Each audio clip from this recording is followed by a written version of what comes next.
What's up guys, it's the new sensation, Big Notation here, and today I'm going to be breaking down further the blue Boujack deck, and specifically talking about the deck's different matchups and how to specifically play against each matchup in order to beat that deck. But also I'll be covering sideboard options and which cards decide against which matchups, and cards that you want to take out of the main deck for each matchup as well. So just a general kind of matchup breakdown for the entire deck. And I'm going to be specifically covering matchups that I faced both in the Leeds UK Fest and in the Cardiff Fest. So it will kind of twin as a little tournament report as well. So before I get straight into things, I do want to say if you guys really like my content, I'd really appreciate you guys checking out my Twitch channel, where I've been doing some regular streams recently, now that I've got a proper setup again.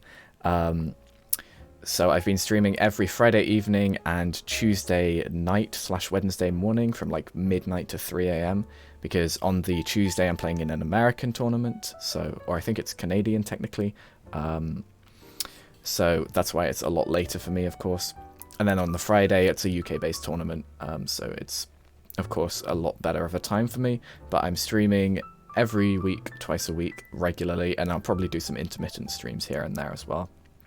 But I'm playing a different deck every stream as well, so I'll get a wide variety of a load of decks. If you guys have seen any of the gameplays on the channel, those have all been from my streams as well. And you guys can of course suggest decks for me to play, and each week I'll try and play something that you guys want to see, but I'll be playing a different deck every week to get a huge variety of things for people to watch. But without further ado, I'll just get straight into the deck profile, or deck profile, not deck profile, the matchup breakdown. So, to start things off, starting with Leeds Fest, because that's the one that I first attended to. Round 1 I played against U7 Goku, and I felt like I was pretty underprepared for this matchup. I've only really tested it against it 2 or 3 times prior to this event. So I wasn't entirely sure how to play against it, and I know there's a lot of variety within lists, which I'll of course talk about a bit later. Because I know some people at the time were running the Piccolo Jr. Unison, I know some people were running the Jiren Unison with Videl counterplay, I know some people were running the Shenron Unison, and some people were opting to run Zero Unisons as well. So it kind of becomes a game of trying to figure out what build your opponent is playing. But I ended up siding in 2 copies of Dirty Burst, because not only does it deal with the SCR very nicely, if they have the Sparking 25, but it also deals with the 8-drop hand destruction part very efficiently, and the hand destruction is really what hurts blue Boujack, because if you guys have watched my in-depth breakdown of blue Boujack fundamentals, you'll know that the deck really struggles to build up a hand, and the way that it builds up a hand is just by protecting the cards it already has, rather than actually drawing a lot of cards. So hand destruction in general against blue Boujack is quite frustrating. So even the red hand controlled tools they have can be quite frustrating, which is why you need to side Dirty Burst to counter those. And of course there's the double strike dual attack on top of that, so that's not great to take to the face either. And then of course the other copy of the Realm of the Gods card to take me to 2 into the deck. This is just because it's such a good anti-aggro card, and it also has utility against U7 Goku, because it can bottom deck any of their 1-drop Gohans that they might have on the board, or their Android 17s. The 1-drop Android 17s, not the 3-drop. So it can get you that extra little bit of value, but it's mainly just for the fact that it's a pseudo super combo and it can come in really nice. And also on your turn, if you don't have a 4-drop Boujack, you can use it to remove an 8-drop that you've Dirty Bursted to stop attacking during their turn. In terms of cards we're taking out, we want to be taking out the Android 17 Turning the Tide. There are surprisingly a lot of games that I've played against U7 Goku where I've gone to turn 7, and I've kind of been like, oh, maybe I should have kept that Turning the Tide in. But realistically, it feels a bit like a win more card in this matchup. If you're getting to turn 7, you're probably in a better spot against U7 Goku than they are against you. Just because your deck is naturally better in the late game. So you probably don't really need the Turning the Tide, and the main struggle that you really need to focus on is getting to that late game point against U7. I'm also sided out one of the AOD Boujacks, and this was because whilst it's in theory kind of good against them because they play their big stuff for cheap and you can deadly defend against their big stuff, because they're able to minus through the Boujack, you won't then get your draw, and then you're kind of just losing a card in hand for free, and that kind of sucks. And so the AOD Boujack isn't that great because the draw is a really big part of why you play that card. And also the U7 Goku has a lot of ways to remove it with the minusing. Like they have their 8-drop Goku can minus the entire board, the Frieza can minus 15k stuff, the Vegeta can minus, I think, minus 20k stuff. So they have a lot of options to deal with this. And then I also sided out one of the Child's Army reinforcements. This is because whilst this negate is obviously a very good card in the deck, U7 Goku, like I said, has a lot of ways to deal with the blocker, so the negate isn't so good in this matchup. Like I said already, they can just minus through it with the Frieza, with the Goku, with the Vegeta, anything that they really choose to. And if they have a Unison up in the time that you use this, if they're running the Piccolo Junior Unison, it will just get popped by the auto, and if they're running the Jiren Unison, it will get minused off the board by the auto, and if they're running any other Unison, they can just counterplay it with like a Yamcha or something. So the blocker is not very sticky against this matchup, and so it makes the card a lot worse. In this particular game, because I was a little more inexperienced against the deck, I did side in the 4th copy of Bean. Later on, when I played against more U7 Gokus, I stopped siding in the Bean because I realized it's not a very good card. Or it's not a deck that you really need the 4 Bean against, you only really need the 3 copies. And it's just not that great in the matchup, to be honest. So in terms of this specific game, I think I had one of the unluckiest games of Dragon Ball I've ever played, to be honest. And that's not to detract anything from my opponent. My opponent played it incredibly well. He's a really good player, and we played against him a couple more times later down the line, so I'll of course talk about him a little bit more. But I didn't see a single super combo, didn't see a Unison, didn't flip any Bojacks into my energy off the leader effect, and the one crit swing that he forced through crit my baby hatch off life, and so it was like everything just kind of came against me, and it was a bit rough. What ended up happening was on turn 4 he pushed me to 1 life, and I managed to establish an 8-drop, but I knew that I had to kill him the next turn because otherwise he could just secret rare and burn me. He hadn't milled the secret rare yet, so there was that chance that it was in his life or he wouldn't see it the next turn, but I wasn't ready to take that risk because he could also have it in his hand. So I had an 8-drop on board, and I just kind of went for a Hail Mary with the 8-drop and the Fu. I think he was on around 5 or 6 life at the time, and I managed to push him down to 1, but I believe he had an after image and a testing the opposition. I'm pretty sure he had 2 negates at the time, so he had enough to survive, and he also had a couple of super combos in hand. So he definitely had enough to survive the attack that I tried to push through. And so we ended up taking the loss on that. So round 1 was a bit of a tricky one to win, and so we did end up taking the loss. Round 2, in terms of Leeds Fest, I did actually end up getting paired up, so I ended up, I guess, technically having one of the best records out of the XOs, or X1s, sorry.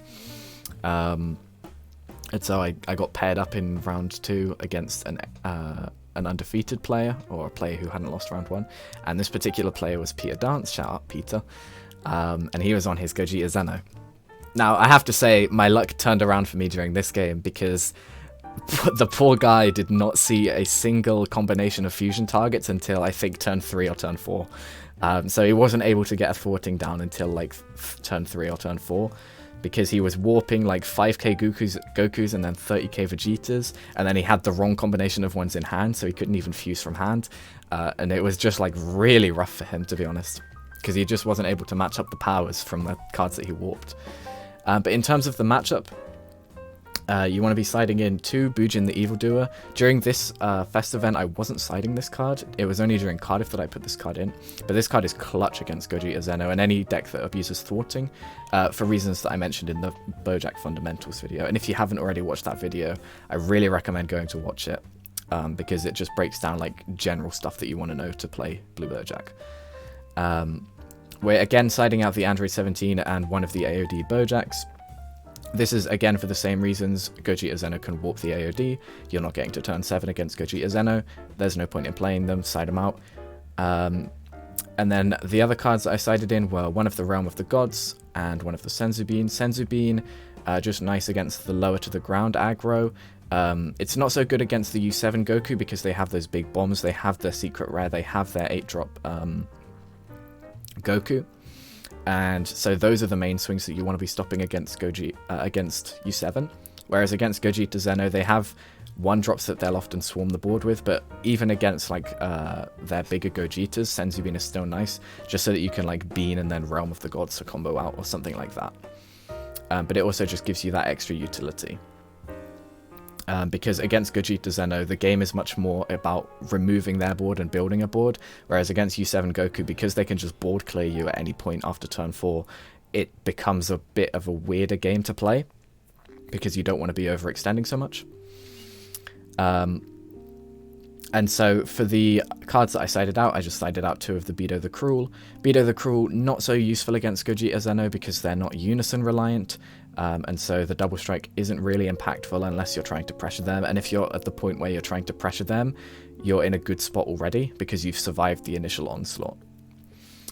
That's pretty much it for Gogeta Zeno. I think the main utility of Realm of the Gods is especially good in this matchup, again, and like with the U7 matchup, you can use it during their turn as a pseudo super combo and bottom deck their 1-drops, and it's especially nice because it can bottom deck cards like True Fighting Spirit, which are taxing your hand.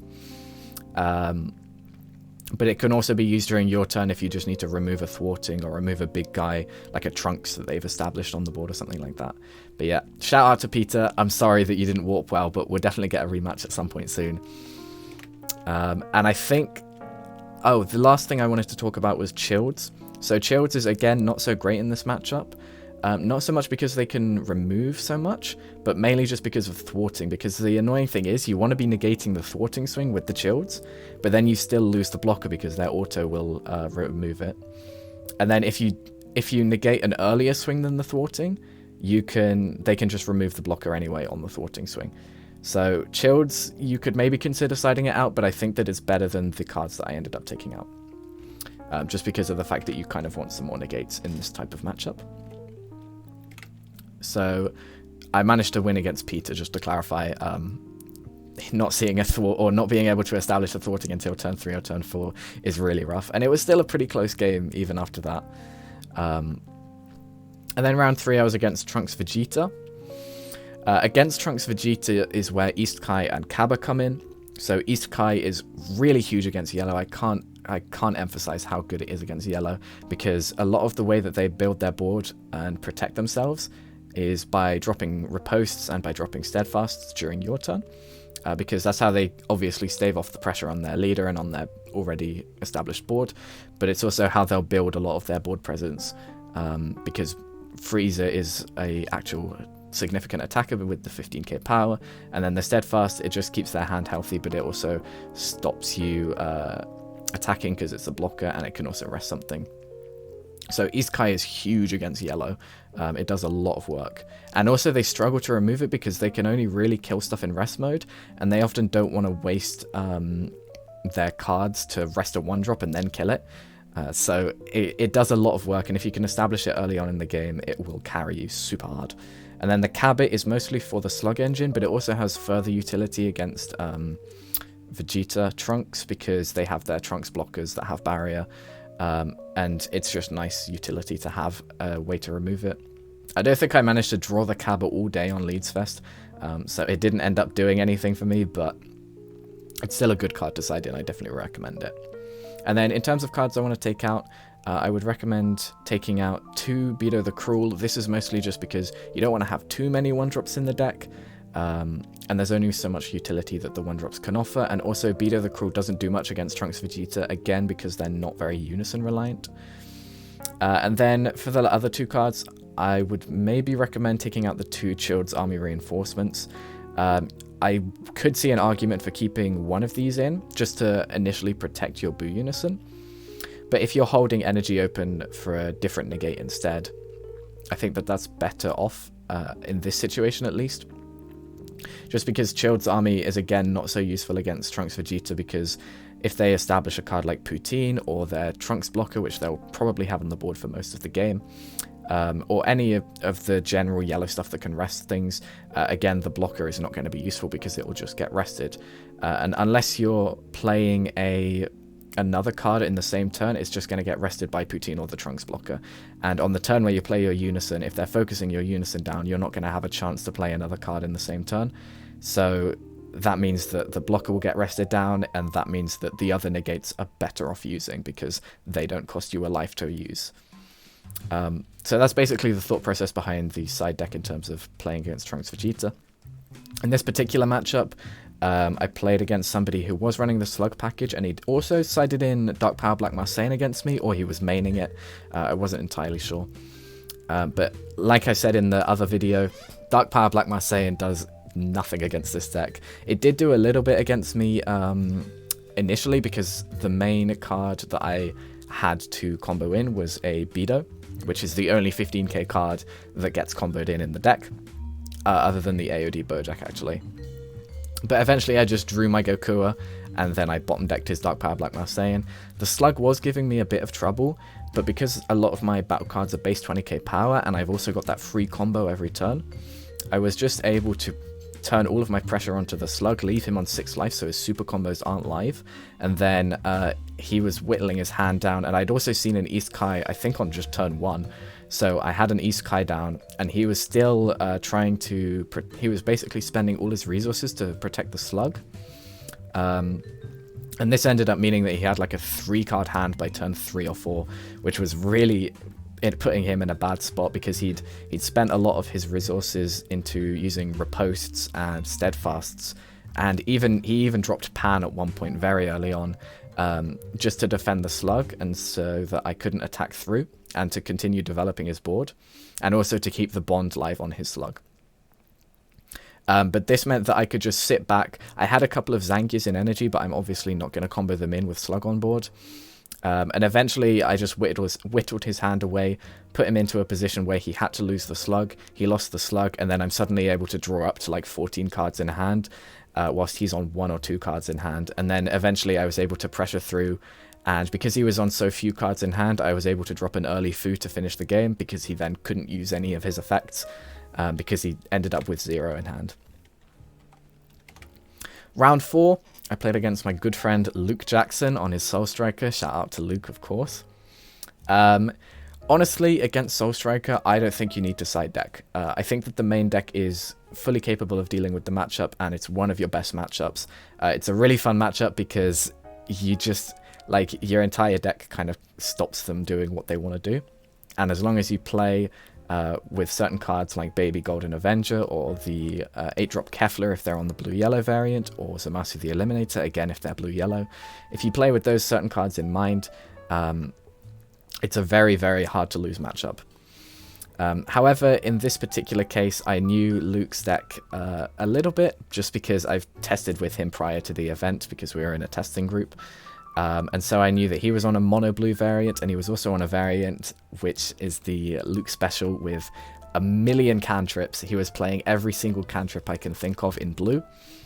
So he was just drawing his hand up, making a fat board, and then dropping these 7-drop Keflas to make sure that he could draw 2 untap 2 every single turn.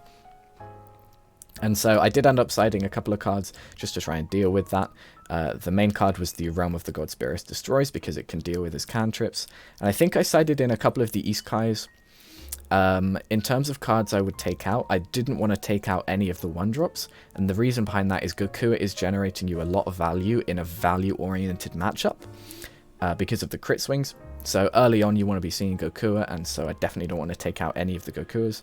And then the Beidou is actually really important in this matchup, again, because the deck is Unison reliant, right? They're going to have their baby Unison on turn 3 most of the time, and it's a 15k Unison, so Beidou is perfect to just take 2 markers straight off.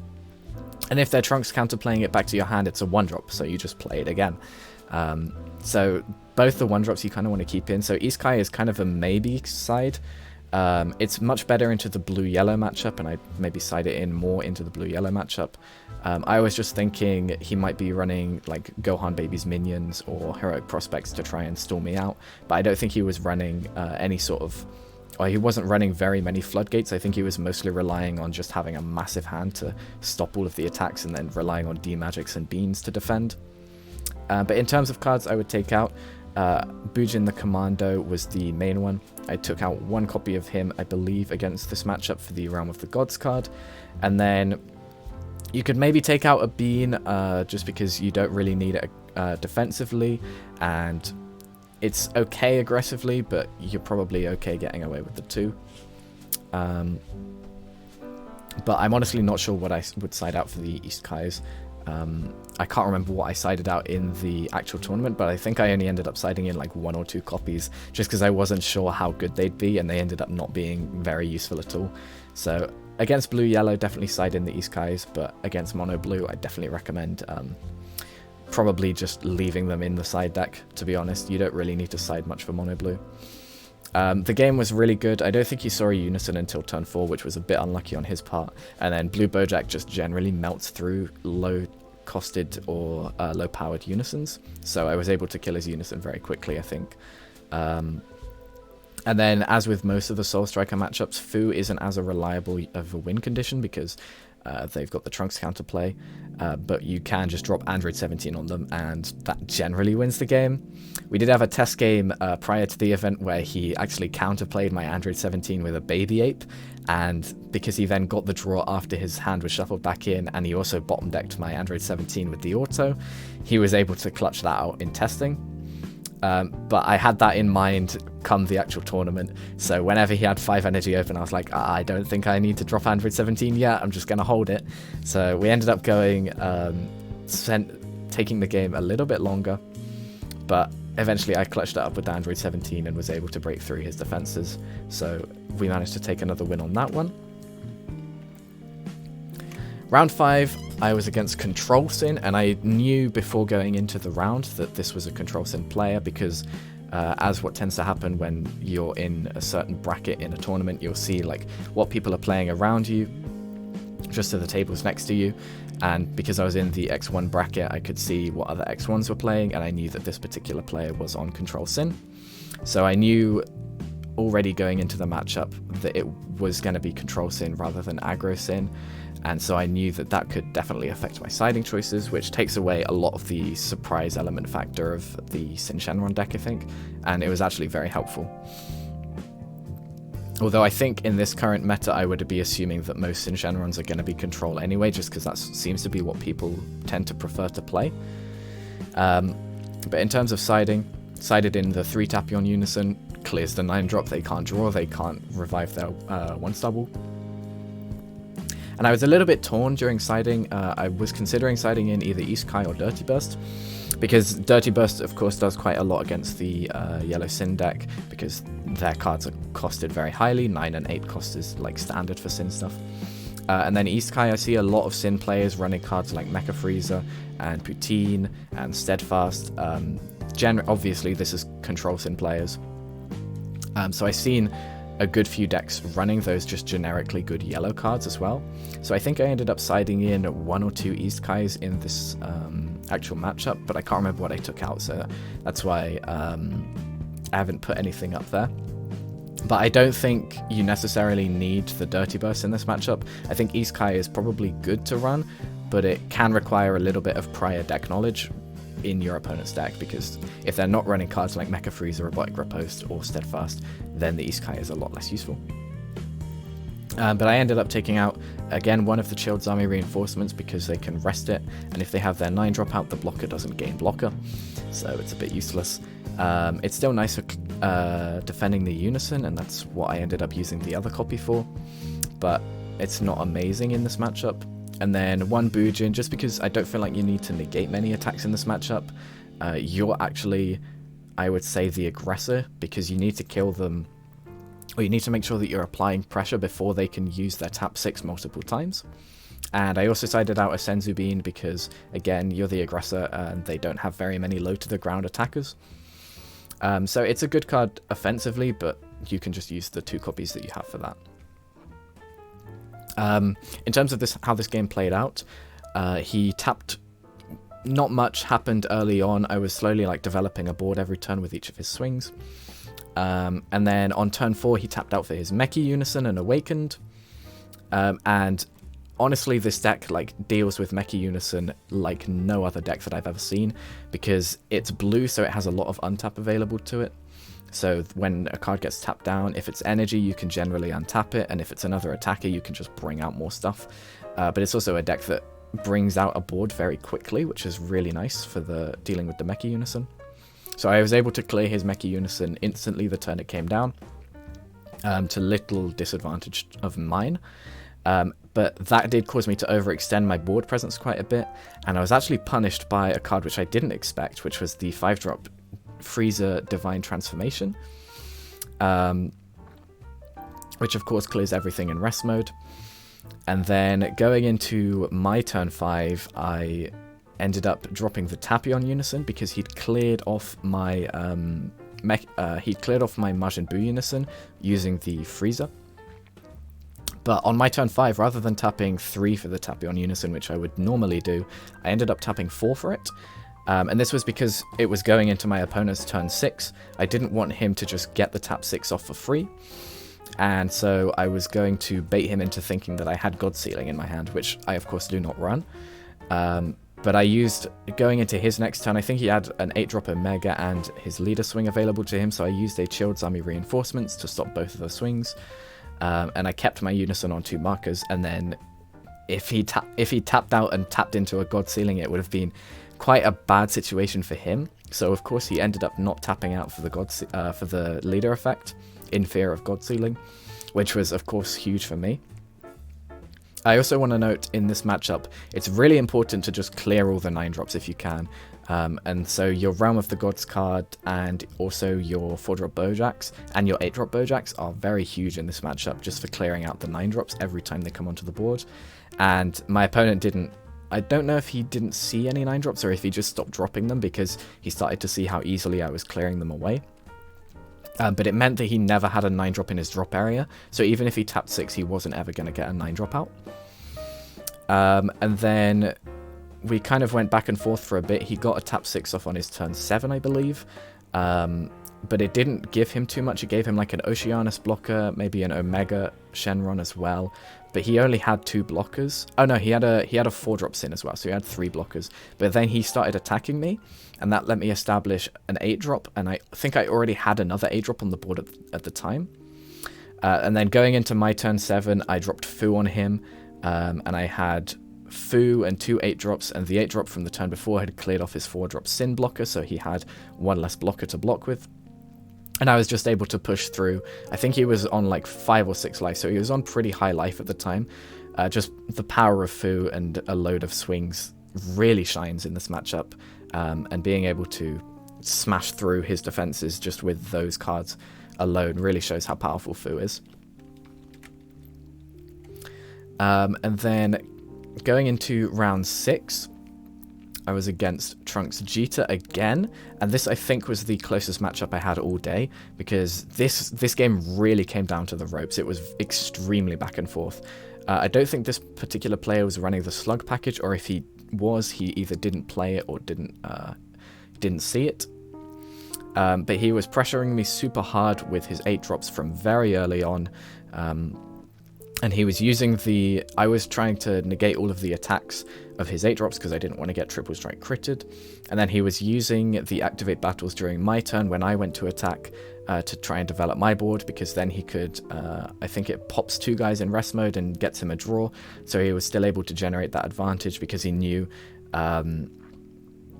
keeping the triple strike effects for his turn wasn't going to be so useful because I'd either remove the card by then or I'd just negate the attack again. And then this game was just so back and forth, it was incredible. He dropped Fu on me at one point and tried to make a push through, but I was able to use my leader effect to untap 4. Oh no, I just had 5 energy open at this point because I'd got to the point where I was just passing with loads of energy open. And I comboed in an 8-drop and then used it to remove his Fu off the board and get an 8-drop down. And then I still had my leader effect available to me because I just passed turn with so much energy open, and I had another 8-drop in energy that I could combo in. So I knew at that point that I was fairly safe. There was also a point, I think on turn 5, where he had a sort of like medium-sized board, and I just baby hatched to kind of like as a tempo play, because I knew I needed to pressure him a little bit more. I knew I needed to build up a bigger board, and if he tapped 3 for cooler in that situation, he only had 2 energy open, and all of the threatening cards in that deck are 2 energy. like Turles All Too Easy and his 8-drop. Those are the main 2 cards you want to watch out for, and those are going to be 2 energy each. And if you're tapping out in yellow, you don't have any defenses available to you because everything costs at least 1 energy. And so I knew that I could baby hatch him, and he was thinking on the baby hatch very hard, because I knew that even if he cooler counter-countered, he could pressure through a little bit, but then he only had 2 energy, and he would basically end his turn after a couple of swings, and I knew I could survive those couple of swings. So I just kind of used baby hatch more as a tempo tool rather than a survival tool, which was actually really clutch in the game, because it then meant that I didn't have to worry about cooler counter later on because I'd already used my baby hatch to gain another turn. So it didn't end up just being stuck as a useless card in my hand whilst he had 3 energy open. But we've already discussed how to side against Trunks Vegeta, and I would still stick with this stuff today. Continuing on into the next and final round for Leeds Fest, I was against Aggro Sin. This was Giovanni Casterman. Shout out to Giovanni, amazing player, really, really good game. Luckily for me, I've had quite a good experience on Aggro Sin, winning that card market event last year, and so I know how the deck runs very well. But I've also tested this matchup very in depth, because for a while these were like the only 2 decks that I knew, so I kind of just wanted to see how they did against each other. Dirty Burst is, of course, a clutch card in this matchup, stopping those triple striker attacks and even just the 8-drop Omega SR attacks is really, really solid. But once you see this card, you just wait for them to tap 1 for the triple striker, and as long as they don't have Cooler live, you can Dirty Burst safely, and you're probably okay for that turn. And then I also sided in an extra copy of the Realm of the Gods Beerus Destroys. This was to try and help deal with those early crit raid Shenron attackers, although I don't think I ended up seeing it all game. And then I sided out 1 Android 17 Turning the Tide. Of course, we're not getting to turn 7 in this matchup, so it's useless. I sided out 1 Boujack. This was just because the cards like Childs were a better negate in this matchup, in my opinion, because the block is actually super valuable, because it's a way to stop the triple striker attack that can't be cooler counter-countered. And like, yes, it can be rested, but that will cost, like, that will mean that they have to see their 1 power of a Super Saiyan, or they have to have not swung with their other Omega yet and have copied the Oceana skills.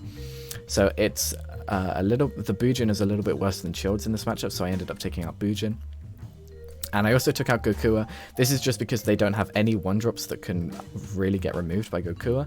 And in the early turns, I'm not looking to build a board, I'm just looking to survive. And then once they take themselves down to 3 or 2 or 1 life with their Raid Shenrons and Omegas, that's when I can start to pressure back.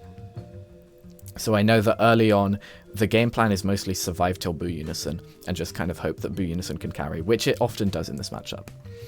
And I think I lost the dice roll in this matchup, which was really rough, for a reason which I'll break down now. So the 2 key cards in this matchup, I would argue, are the AOD Boujack and the Boujack the Evildoer, other than Dirty Burst. Dirty Burst, of course, carries this matchup massively. Boujack, I obviously wasn't siding during this event, like I mentioned already, but these are, again, 2 cards that can stop the triple striker swing without worrying about cooler counter, especially the AOD Boujack. Of course, they both have their weaknesses, so again, Boujack can be rested as it's a blocker, and oftentimes you won't get the auto active on the triple striker because they'll only play it when they're going to swing with it. So Boujack has a similar weakness as Childs, where it can be rested, but the Boujack AOD is super effective against them, and the only card that really hinders the Boujack AOD is the 4-drop Haze Shenron. And the reason for that is you want to be playing each of these cards on the swing that takes you down to 3 life. So the main issue with playing Boujack into Aggro Sin is both the deck's breakpoints are you being at 3 life. You want to awaken at 3 life because you're not going to get to turn 4 if you don't awaken earlier. And so that's the only time that you'll be able to awaken, really. And Aggro Sin, of course, wants you to be at 3 life because that's when they triple strike you for game. So oftentimes Aggro Sin will pressure you to go down to 3 life, and they'll start to combo cards on the swing that will take you down to 3 life. What you can do is you can combo in either the Boujack AOD or the Boujack, whichever one you have at the time, on the swing that's going to take you to 3 life. Then you take the damage, and then you bring out either of the 2 that you comboed in. And as long as they don't have a way to kill it, you're able to awaken on the swing, because the next time they swing, it's either going to be into the AoD Boujack or you're going to be able to block with the Bujin. You can then use that combat step to awaken your leader, and then you're an extra energy and an extra 2 cards up, and that puts you in a much better position to deal with the rest of the cards that they can use. The main reason why the AoD Boujack is weak to the Haze Shenron is if you're going second, which I ended up doing in this matchup, it puts you on 2 energy, and the AoD Boujack is in rest mode in your battle area as a 3 cost. And so what they can then do is swing anything into either the AoD or your leader, and combo the Haze. No, sorry, I'm mistaken. They want to swing. If they swing into the AoD specifically, then they combo Haze to kill the AoD, and that'll end combat before you can actually get your Awaken off. So that kind of nullifies the usefulness of the AoD. Luckily in this matchup, he didn't end up using the Haze. I don't think he saw a Haze, or maybe he just didn't realize and didn't use it. So I managed to establish my Bojack's AoD onto the board when he had, I think, 1 energy open on his turn 3. So he was, of course, trying to get the triple strike through.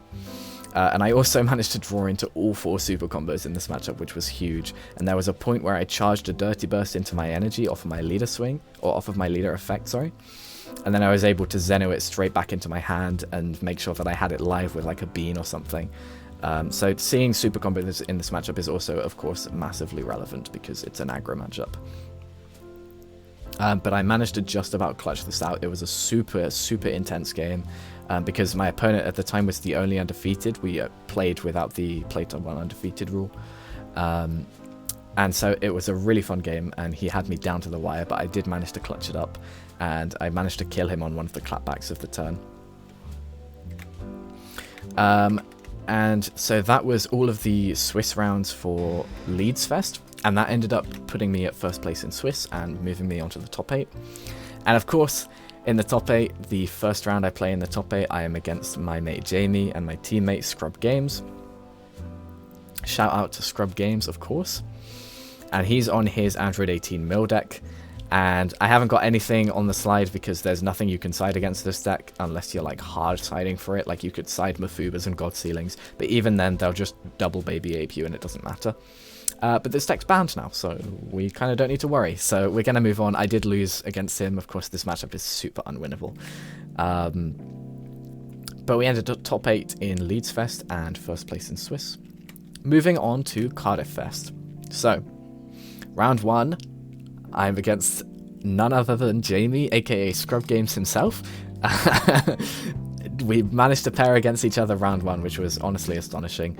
There was a lot of us from Bristol at this event. I think like about a quarter of us were from Bristol, from my locals, because it was, I think, a much smaller event than Leeds, or not much smaller, but like a bit smaller.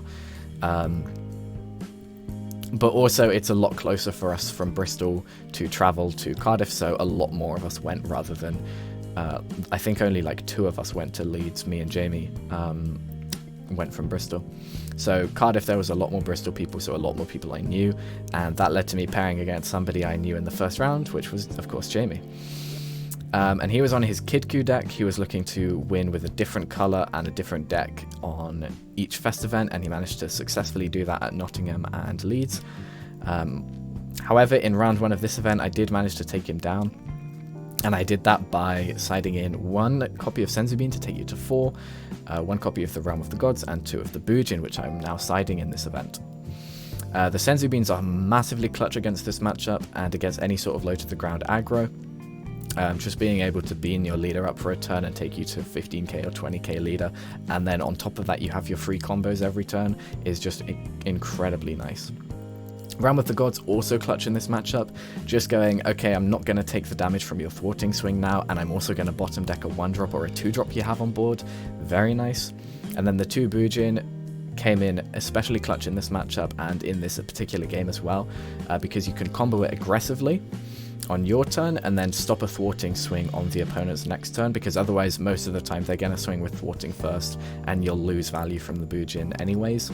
So it's worth just doing it on your turn, then you don't lose the blocker, you still get the blocker and you still get the Bujin effect. So I did that at one point against Jamie.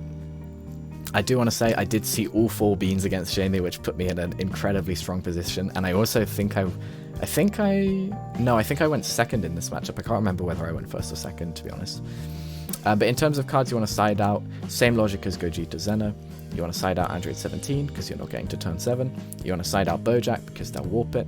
And you can side out the Bedos because it's not a unison reliant strategy.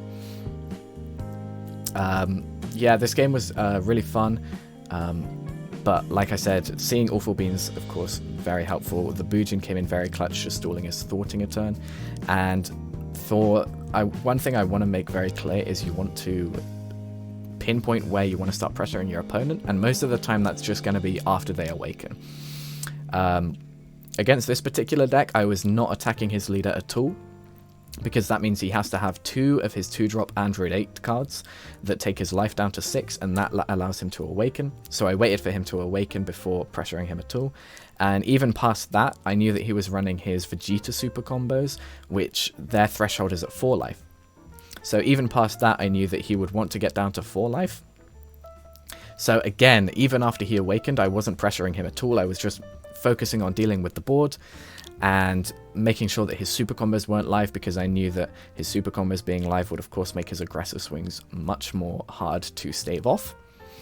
And so I didn't pressure his leader until he dropped down to 4 life, because he was just able to take his own life down.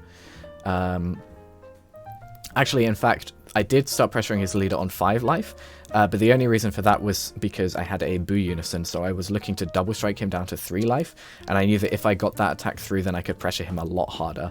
But what he ended up doing was just using a support of the Dark Empire, which got him down to 4 life, which of course was a lot better of a play for him. But between support of the Dark Empire and his Android 8s, he was able to get himself down to 4 life, and that of course puts his super combos live. But then as long as I can survive that one turn where he's able to push on me, I'm then able to start pressuring him on the clapback, and that's where he's going to start leaking his advantage a little bit. And that is exactly what ended up happening.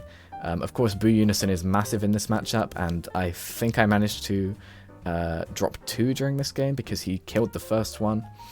And then I was able to just drop the second one, because you can use Boo Unison to just keep removing thwartings and then blocking other attacks. It's super helpful.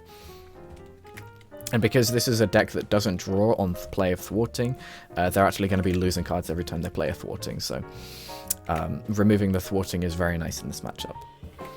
Round 2, I'm against yet another Bristolian, and another teammate as well. Shout out to Sam, aka Son of Paragus, and he was on Cooler Mill. And this matchup is actually really interesting for Blue Boujack, because, like I mentioned in the other video, mill matchups are actually very intricate and very tricky in this for Blue Boujack, because you go through your deck super quickly. And Cooler Mill is especially interesting because you want to develop your board to try and pressure them, but then of course they're going to have options to target you to minus, and then that will mill you further. So you kind of have to maintain a balance of having a board that can pressure them, but also not drawing too many cards and not letting them mill you too many. So the cards that I sided in were 3 Isekai. This card is incredibly good against Cooler. Of course they can minus off the Isekai with an arrival play, either on their turn or on your turn for the cost of bottom decking a card. So the thought process behind this being sided in was I was going to drop multiple copies of it on my kill turn, and I was just going to hold them in my hand until then so that you can't remove them. And I ended up siding out 2 Bujins. You don't really need to negate against Cooler Mill. They're not going to pressure you enough to kill you, so you just don't need the negates. And one of the AOD Boujack, because it's, again, you don't really need the defensive part of it. It's not going to get the draw because it's going to get minused off the board instead, and even if it does get the draw, that's another card you're losing in your deck, so it's honestly just not very good in all aspects. How I ended up playing against Sam specifically was I had Fu the Dark Banisher in my hand, and so I built up a fairly wide board on going into his turn 3, because I knew he ran the Jiren Unison and I needed to pressure that very quickly. I believe he used a very nicely placed Videl at some point to clear off 2 of my guys, which was really frustrating. I honestly didn't know what Videl did until this the card was played against me in this match, and it put in work in this matchup for him. But I was still able to clear off his Unison on turn 3 as soon as it was dropped again, which was really nice for me. And then going into my turn 4, I was of course dropping the Boo Unison down and further establishing my board with my Awaken turn, because I had some really nicely placed energy for my Awaken turn. And I was just able to keep establishing a board. And then on his turn, on my turn 5, sorry, I was then able to follow that up with a Fu the Dark Banisher and pressure him, because I'd left him on 5 life for a long time. I pressured him down to 5 and then just left him on 5 life. And then as soon as I had Boo Unison live with a fairly substantial board, I was able to drop down the Fu and pressure him down, I think, to 1 or 2 life. And he ended up dropping an Oceanus on me, but it was quite late into the turn. I think he might have just drawn it off life. And it put him down to around 3 cards in hand at the time. So a very strong Fu play from me. And Fu does a lot against this deck, because all of the arrival plays that they have will then cost 1 card in hand, and then all of the auto plays on play of the arrival cost another card in hand, and then if they want to mill with their leader, that's another card in hand. So they're losing. There's a lot of different effects that trigger in this deck, and even just on Oceanus effect, they're losing 3 cards in hand because they're losing the Oceanus, they're losing the card they discard, they're losing a card they warp. So they're losing just a load of stuff just from Fu. It's a really strong card in this matchup. He managed to draw back up to a fairly substantial hand with a couple of apes in his drop area, but that was when I dropped the double East Kai and was able to pressure through to kill him. The double East Kai was very, very nice, and of course I saw the 2 copies, which was why I dropped the double East Kai rather than the triple. So we managed to take the win, and then round 3 I'm against U7 Goku, and believe it or not, I am against the exact same player that I played in Leeds Fest, which was great to play against him. He's a really good player. And so we've already established how to play against U7 Goku. It's just Dirty Burst and Realm of the Gods, and you want to take out the other cards that are on the screen, of course. So there's not much more that I want to say about this matchup, I don't think, other than it's very important to be playing around their counterplays. It's important to bear in mind that oftentimes they have their Goku counterplay that minuses 15k. They have their Videl counterplay if they're running the 3-cost Unisons, and they have their Yamcha counterplay. Even if they are running the 3-cost Unisons, they'll still have Yamcha.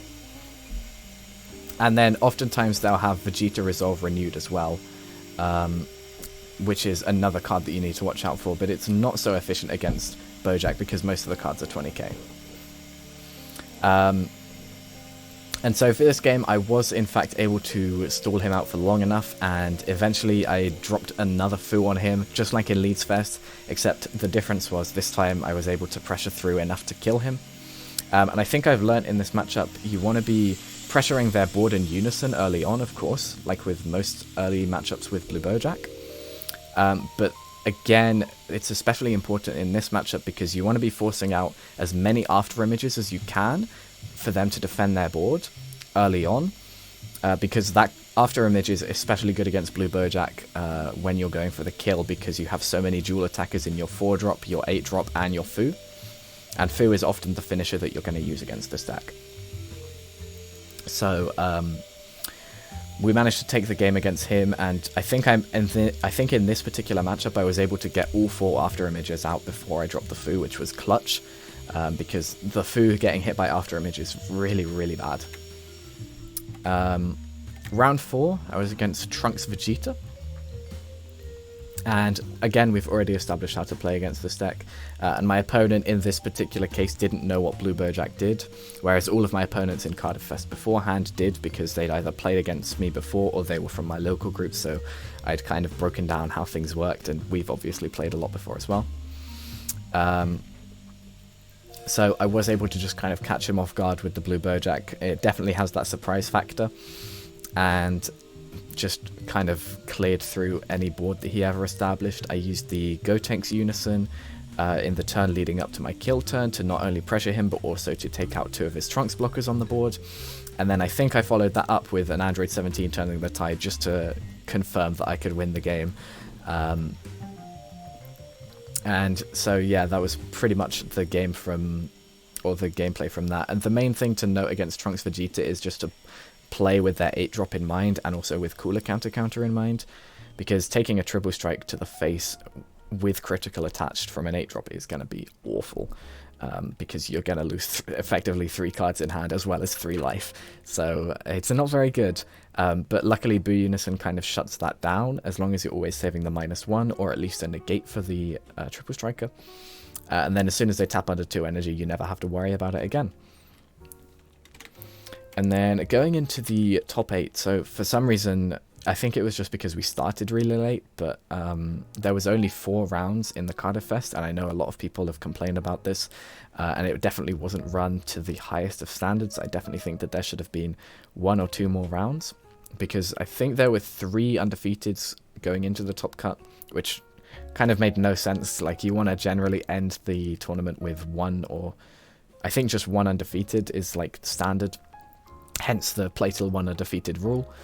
But I did end up managing to take first place in Swiss again in this tournament, because I had the best tiebreakers out of the 3 undefeateds. And then in top 8, I actually played against the exact same Trunks Vegeta player as in the last round. And this matchup was a lot closer than the one before, because he'd kind of got a grasp of what the deck was doing now. And I think I also misplayed a little bit. I started to pressure him with the Gotenks Unison, but I wasn't able to kill him, and I thought that I'd be able to kill him that turn. So I'd kind of put a lot into it. And that meant that I then didn't have a Boo Unison to defend with. And I was in a little bit of a trickier spot. And he was pressuring me quite hard on the clapback, because my next turn I was dropping Android 17 on him to just secure the game. But he wasn't able to break through. I think I just had a negate in my hand, but then on top of that I also ripped Baby Hatch off life just as an extra security measure, which was really nice. But he was pressuring me super hard with like Overround Bardock and Turles All Too Easy and any sort of board that he had at the time. So it was definitely a lot closer than before, but we managed to clutch it up. And because we went to turn 7, the game took so long. Top 8 in this case was best of 3, but the first game took so long that we had, I think, like 5 or 10 minutes left by the time we finished it. And my opponent was like, we can just call it like this. We're not going to get another game in. We know how long these games have been taking. So we just called it at that, and I managed to take the win. Top 4 against U7, against yet another teammate of mine. Shout out to Biscuit, of course. So I'm playing against U7, and as always, we've covered the side deck stuff for this. But going into the actual gameplay breakdown, I think that this game really showed me the difference between running the 2-cost and running the 3-cost Unisons in U7, especially for Boujack. Because the 3-costs are a lot harder to deal with Boujack, because they're 20Ks, so you can't swing your 1-drops into them, you can't swing your leader into them without comboing, and you can't swing your just general 15Ks into them. It's a lot harder to kill because it's higher power, weirdly enough. But they also have their after images to defend it a lot, and so it makes it a lot harder. And then also Videl is huge against Blue Boujack, because most of the battle cards that are going to be especially impactful are 20k, especially the 20k dual attacker that you have. Whereas against Biscuit, who was running the 2-cost Piccolo Junior Unison, I was able to clear it as soon as it came down, which means that you would think that the auto is useful against Blue Boujack, but it's not really. The only card that the auto really stops you against is Chilled's Army Reinforcements, and we sided one of the copies out in advance for this matchup, so we only really had 1 copy of this in the deck. And so I was just able to stay on, I think I ended the game on 7 life, so my super combos weren't even live, but it really shows you the difference between running the 2-cost and running the 3-cost Unison is really, really substantial. Just because of the fact that it gives you access to Videl, and also Jiren is generally just a stronger Unison than Piccolo Jr. for the fact that it can auto to -3 your Boo when it's played, and it's also 20k. Going into game 2 against Biscuit, he did side in his Vegeta unisons, which we all have a little bit of a joke about because Jamie is a big fan of the Vegeta unisons, and he's beat Biscuit a few times using it, and Biscuit has gone over to the dark side with adding in the Vegeta unisons into his deck to try and shut down other people and spread the toxicity of that card. And so he was able to establish the Vegeta unison against me on I believe turn 5. I was able to then clear it off the board. Turn 6, he drops another one. I was able to clear it off the board. Turn 7, he drops another one. And this time I wasn't even able to attack it once, because by this time I didn't have a board, because I'm not able to build a board without using skills. Unless I'm like tapping 4 for a battle card, which is really not going to happen. And so I was not able to swing over this Vegeta unison. And he also had like a couple of after images to help defend it. And so he was then able to go into his turn 8 and get another -2. So he'd -2'd me 4 times in a row. But this was kind of okay for me because he wasn't able to he wasn't able to drop a Vegeta unison and an 8-drop Goku at the same time. Because that totals for 8 energy. Apart from on this particular turn, on turn 8, which he then dropped a Goku on me. It didn't clear anything off my board because at the time I had nothing on board. But he was then looking to get the double strike swings through because I was on a fairly low life total by this point, just because I couldn't play anything. But I did have the Dirty Burst in my hand, which I'd been holding for a long time. So I was able to Dirty Burst to prevent his Goku from attacking. And then going into my turn 8, I looked at his life, and I believe he was on 3 life, and he wasn't on very many cards in hand. So I was like, you know what, I'm just going to charge to 8 energy, and then tap 8 for Fu the Dark Vanisher, because his Vegito -2 was still live on me. And so I tapped 8 for Fu, hardcasted it so that it got around Vegito Unison, and was able to actually kill him with the hardcasted Fu, which was incredibly funny. So we managed to take the top 4 win, and then moving on to the finals, lo and behold, who am I against? None other than the same player from earlier in this tournament and in the first round of the Leeds tournament. I believe his name's Adam, so shout out to Adam if hopefully I got your name right. I'm not very good with names, I'll be honest. But again, like I said, really good player. I felt it was like super intense to play a best of 3 against him, because game 1 into U7 without siding is really rough, because then you don't have your Dirty Bursts, and Dirty Burst does so much in this matchup. However, I was able to push through game 1 because off the back of a turn 5 Fu, I just taken a lot of life and like basically just tried to survive until I could drop the Fu. And I think I had a Boo Unison or a Gotenks Unison down at the time, so I was also able to use that to pressure. And he didn't see any of his after images, or any that he'd seen he'd already used as well. So I was able to pressure down and actually take game 1, and I thought that the game 1 would be completely unwinnable, but Fu just kind of clutches it up for you at sometimes. Game 2, he managed to take it. I again went for a Fu play at one point, but this time I think he had double after image to stop me. So double after image is not the easiest to get through.